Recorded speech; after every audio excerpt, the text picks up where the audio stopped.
Fantastic. Wonderful. So we are learning. We are learning in this process. Tonight I was wanting to show a document with you all that I prepared, which I will share with you after this broadcast. But the new live producer for Facebook, you cannot use it unless you are logged on under Firefox. And then it has an option for sharing a document. And whenever you click that, it says document sharing can only happen if you are using Chrome. So we were not able to figure it out tonight. So I will just verbally share this information with you. And then again, we will make sure we find a way to post it because I've collected a lot of information just on a nice, easy document for you to use so that you can come up with your voting plan for the primary.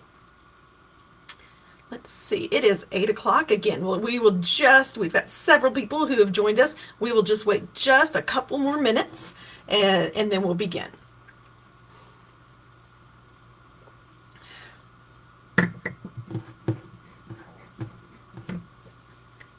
I don't know about you all, but I sure wish the weather would figure out what it's doing. I have gone from burning up to freezing in these past few days. And again, I know it's Kentucky, but I sure wish that we could decide if it is spring or summer or whatever it is around here.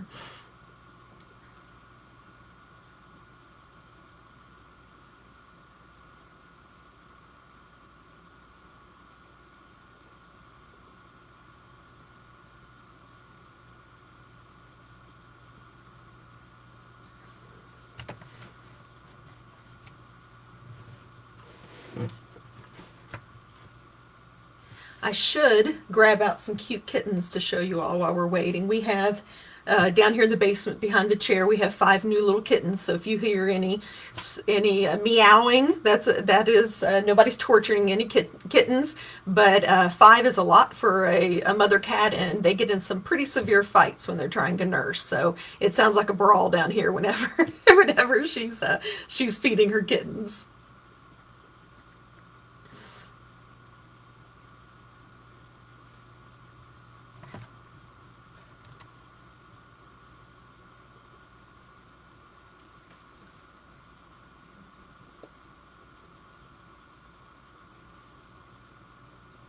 Okay, so it is 8:02, and I think that we will go ahead and begin. So welcome. Thank you for joining me again for Straight Talk with Stacy. And tonight we want to, my main goal is to very clearly explain how the voting is going to happen in the primary and make sure when you leave that you have the information that you need and that also you've got a plan and you've already decided this is how I want to vote for the primary. So the first question is, are you registered to vote?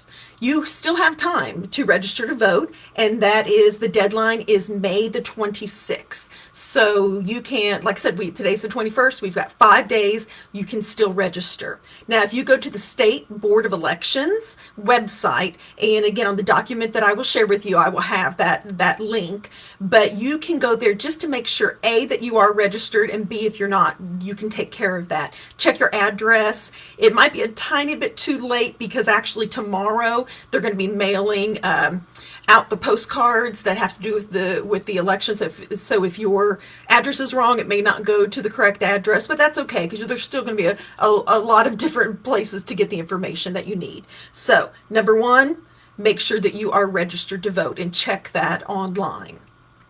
Now, second question is, how do I get a ballot? Because in the state of Kentucky, we are hoping that most people will not vote in person, that most people will take advantage of being able to vote by mail and not have to have lots of people congregating together in the middle of this pandemic. So the second question is, how do I get my ballot? And there are 4 different options, and I'm going to go through each one of those. The first option is, you can do this right now, and many people have already done this. You can directly call your county clerk's office and make sure, and just ask them to send you a ballot, a paper ballot by mail.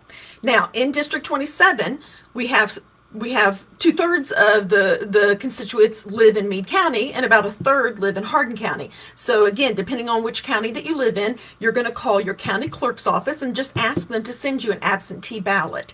Many people have done that. When I called and asked about this, they said they were encouraging people, especially people are elderly or people who are sick, to go ahead and take care of that. But they only have about 50% of their employees back right now at the government level. So they're hoping that a lot of people will actually use the next option. So first option, call your county clerk's office, and again, that's Meade County Clerk or Hardin County's clerk. And again, on the document, I have those numbers listed for you. So on the second option, you guys can request an absentee ballot through the state's secure online portal.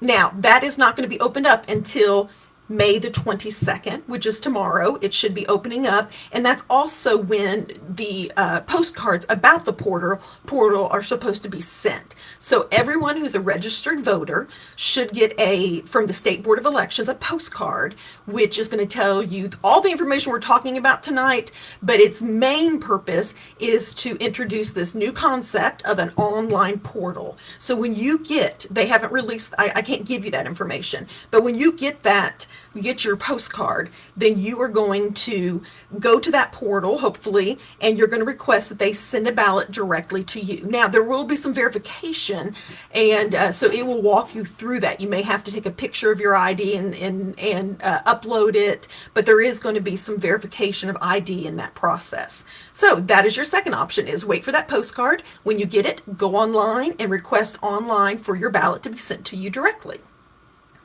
Now, your third option is to make an appointment with your county clerk's office to come in and vote in person. It will still be considered an absentee vote because this is before the actual primary of June 23rd. And I want to back up just for 1 second. If you are wanting to use the online portal, again, I am told it opens up on May 22nd. And you can do that all the way up until June 15th. But after June 15th, they're afraid they won't have enough time to get the ballot to you and to have you have time. So you have a really nice window there to ask for that ballot. So option number 3, if you call your county's clerk office, you're going to ask them to have an appointment to come in and vote. So what you're going to do, it's a little bit different in Meade County and Hardin County. In Meade County, you're going to call, make an appointment, and again, that will start on June the 8th, and it will go through June the 22nd. And you'll have an individual appointment. They're supposed to space those out so that we don't have people, again, coming in contact with each other. There'll be some signs at the courthouse where you are just going to follow the vote here, and they'll, of course, be asking you to observe social distancing. So we're not going to want to get in a line. We're going to spread people 6 feet apart, and they should schedule those appointments far enough apart that we shouldn't have big groups and big lines. So that's what they're going to do at Meade County. So you'll call, again, the clerk's office directly. And Hardin County, they had a document posted recently, and then I think they took it down to make some changes. But their plan, beginning, I'm going to assume, June 8th until June 22nd, is going to be, they're going to have people vote from their cars, is what they had said yesterday. Now, this may change, but what they said was for you to pull up into the parking lot, and that you're going to actually call and say, I'm here, and then they would have a poll worker come out and bring you your ballot. You fill it out, seal it up, and they take it. So that was what Hardin County's plan was. But again, that was taken down. If they change that plan, then I will update you. But they're going to be handling it a little bit differently. So that is option 3, is to make an appointment to go in person to vote anytime from June 8th up until actually June the 22nd, right before the election. And the final option, and this is the option that they're hoping the fewest amount of people choose, but that is to vote in person on Election Day on June the 23rd from 6 a.m. to 6 p.m. No appointment needed, and there won't be as many polling sites. In Meade County, there's actually only going to be one, and the polling site is going to be at Meade County High School. So if you want to do just the regular, normal voting, you're going to do that on June 23rd at Meade County High School. And again, they're going to be the only thing that's going to be different is they're going to have lots of things in place to make sure we don't have lines and make sure that people are using that social distancing. Now, in Hardin County, they are larger, and so I don't know if they're going to have just one polling site or not, but that has not been determined. That hasn't been released from what I've been watching. So at the bottom of this document, oh, I got to do one more thing. So we know we have to be registered. We know now we have 4 different options for getting that ballot. So 3 of them are going to let you vote before the actual day. The 4th one, you can actually just vote in person. And then if you happen to get your absentee ballot through the mail, either from the county clerk or through the website portal, the state's website, you can return them in 2 different ways. You can mail them back, because when you get that ballot in the mail, it is going to have a already prepaid postage envelope that you will fill out your ballot, put it in that envelope, drop it in the mail. So that's your first option, and you want to make sure that you put that in the mail and that it is postmarked by the 23rd. Has to be postmarked by the 23rd. Or you can hand deliver it. And the way that is going to work is each one of the county clerks at their office, they're going to have they're calling it a secure ballot drop box. So Meade County said that will be there at the end of May. But when you get your ballot, you'll be able to drive up and there'll be a secure ballot drop off, and you will drop it in. So you're not going to go into the building, but you're just going to drop it off. Probably similar to if you were to drop off a deposit at a bank in their night deposit. So that is another option that you'll be able to do both in Meade and Hardin County. You can drop those off all the way until the 23rd at 6 p.m. But when the polls close at 6 p.m. on the 23rd, then they won't be accepting any more ballots, drop-off ballots. So that is basically it. So the exciting thing about it is I think people have a lot of options. So they can do what is easiest for them and also what is the most comfortable and what they feel is the safest option. In the document that I have shared, that I'm going to be sharing with you all, that I wish I could have shared on this video, I have the addresses, phone numbers, websites, Facebook pages for both the Meade County Clerk's Office and also for the Hardin County's Clerk's Office. So that way, if you're new to the area or you have any questions, you'll have all the information you need. You're not going to have to search around. So that is voting 101 for this primary. And so if you have any questions, I will look at my comments, or if there's anything you want to ask me at all, anything that you'd like to know, I would be happy to answer that. All right, let's see here.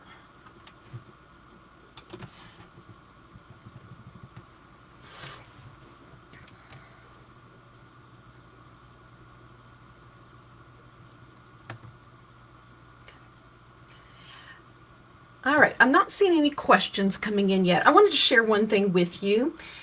I've been busy today, so I haven't really shared it on different sites, but there was a release today, a video, and it was from the Radcliffe Small Business Association, and it is a video that has both myself and my opponent in the Democratic primary, Brian Chisholm, and we are answering questions that were submitted from the membership from the Small Business Association. So most of those questions have to do with small businesses, but if you would like to watch that video, it is posted on my personal page, and later tonight I will make sure that I post that on my campaign page. It was also, they did this in conjunction with News Enterprise, and so there's also an article where News Enterprise kind of summarizes the video, because the video is kind of long. It's about 30 minutes.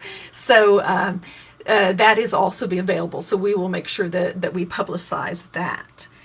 Let's see. I have a question. It's a comment and then a question. It says, thanks so much for the information. And I've seen the sample ballot, so I want to know what separates you from your opponent.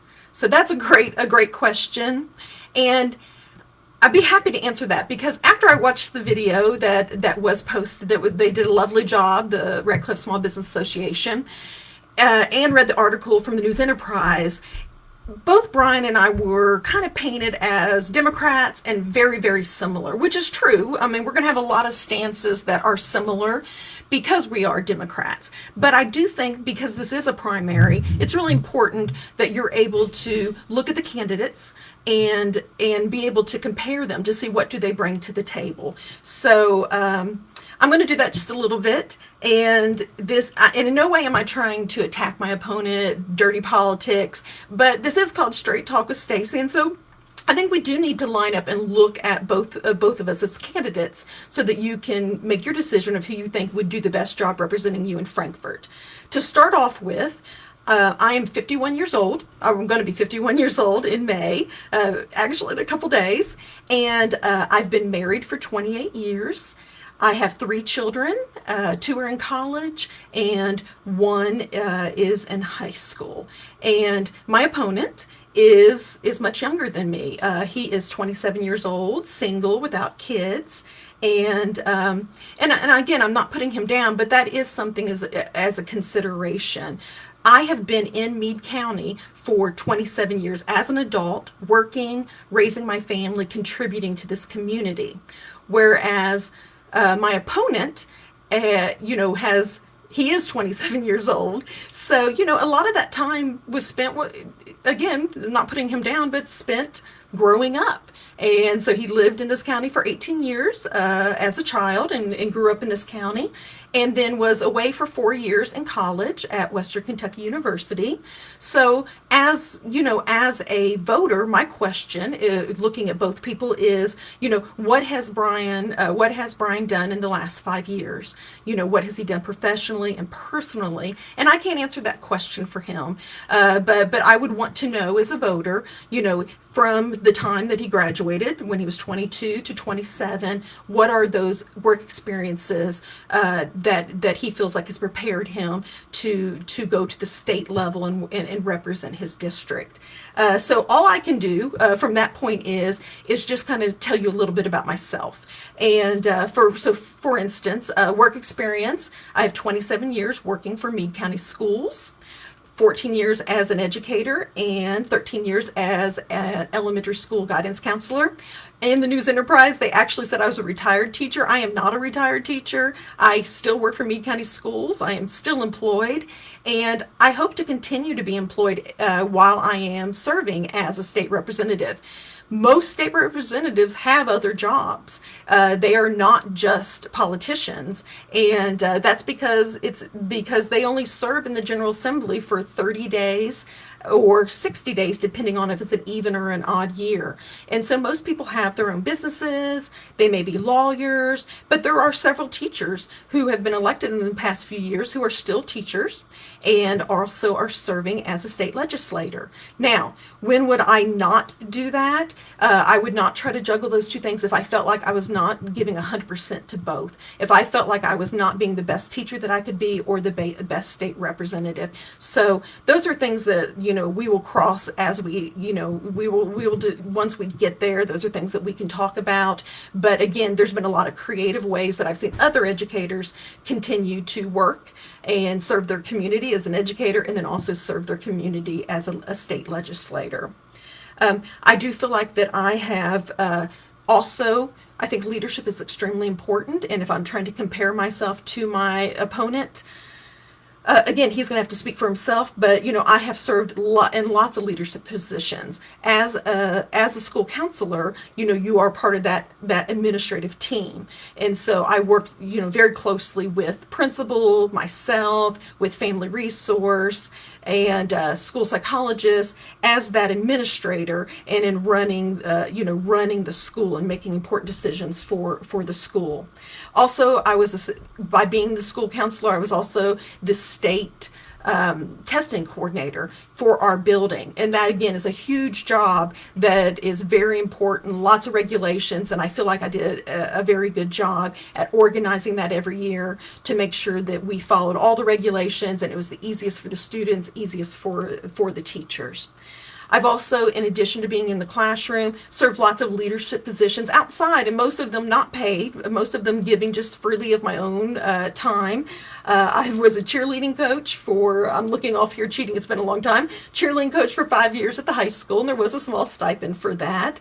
I was the youth in charge sponsor for 11 years at the high school, and that was a drug, alcohol, and tobacco-free group where we help kids to try to make good decisions and be leaders in their community. My students, my own children, were not super into sports, except for my youngest son loves soccer. So a lot of my coaching had more to do on the academic side. I coached academic team at Flaherty Elementary for 13 years, and was able to take those bright young children and mentor them and help them to succeed. I was also the sponsor of Kentucky Youth Association, which is a government organization that teaches young people about the government, and it's a mock government about how we make laws, propose laws, and get those laws presented. And that was something that was, you take all these kids, I had sixth graders on this overnight trip every year. It was a fantastic experience, and I hope that that is something that I would guarantee that has inspired some people to later enter politics. I was a Cub Scout den leader. My son is currently a Boy Scout and working on becoming an Eagle Scout, but I was a Cub Scout den leader for 5 years. So lots of planning, lots of organizing, lots of working with the community. Again, that was a joy. It was a lot of work, but it was a joy to see those young boys grow over the years from first grade up to fifth grade until they crossed over to Boy Scouts.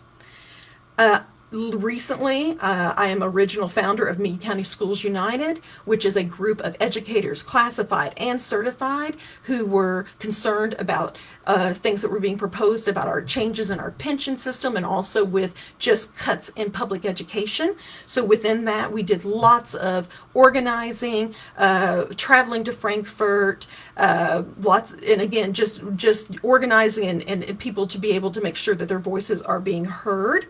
And I'm also the local president of our KEA, our Kentucky Education Association, at the district level. So I am the president of the Meade County Education Association.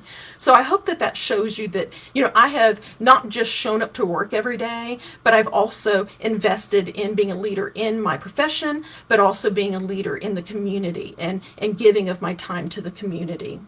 When it comes to community service, again, what your kids are into is a lot of times where you end up spending your time.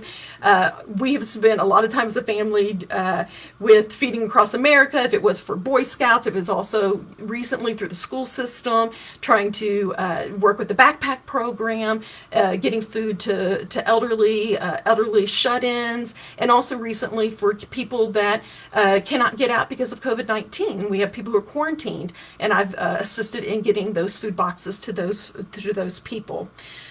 Lions Club is something that 2 of my children were very involved in, and so I've done a lot of different kinds of volunteer work with the Lions Club. And then also my children were involved in archery and marching band, so countless hours helping with archery, selling things for archery, and then marching band. My husband and I, our big contribution is we love to work the concession stand, so we are pretty much a regular on Friday night football games at the concession stand. But I guess when I put it all together, what I want you guys to realize is, I am a middle class working parent, and I feel like that. My experience, all the way from starting a family and worrying about how do you afford childcare, all the way up to how do you afford college. I have lived in the same experiences that so many of our constituents have in the 27th district. So I know what it's like to try to balance a budget personally. I know what it's like to make sacrifices and decide, what do we need to give up? Do we not go on vacation so we can make that extra payment on our house payment, so we can get our house paid off quicker? So I think all of those experiences as an adult are things that transfer over to when you are asked at the state level to be responsible for other people's money, for those revenues, and how do you responsibly spend that money and make those decisions of where are our priorities. And again, I am the last person to discount someone because of their age. I would never stand up here and say, vote for me just because I'm older, that I'm a better candidate. I don't believe in that because I work with young people, and I don't think that young people should be shut down, ignored, discounted just because they have great ideas, but they don't have the experience to back that up. I think we need to listen to our young people. But with that said, if I look at myself personally and I ask myself, when running for office, thinking of the things that I think are needed for a person to be able to advocate for their district, advocate for their community, make sure we're going out and getting the things that we need for our community to the fullest, making sure that I'm able to go down and advocate for other people and be able to negotiate and work with people from all across the state. I can guarantee you that at age 51, I will be a better, more qualified candidate than I would have been at age 27. So again, I can only say from my standpoint, but I do feel like that the collection of my service to the community, my professional and personal life, I feel that I have the background and the skill set needed to be an effective legislator and serve my community in Frankfort. So that was a long answer to a question, but I think it's important. And again, I am going to be very transparent, very upfront, and I'm not going to mudsling in any way, shape, or form. But I do feel like, since this is a primary, that we have to look at our candidates side by side, and you as a voter needs to determine which one is the better candidate overall to represent you and represent your community in Frankfort. So let me see if there's any more questions. I do not see any more questions, so thank you for joining me, and I will post the document the best way that I can. I will post it so you have all the information, all those options that we talked about, phone numbers, contact, and then I'm trying to think about our next week. I believe our next week, our topic is going to be small businesses, but I will check with my team and we will make sure that we share that information. So again, thank you for joining me and have a wonderful evening.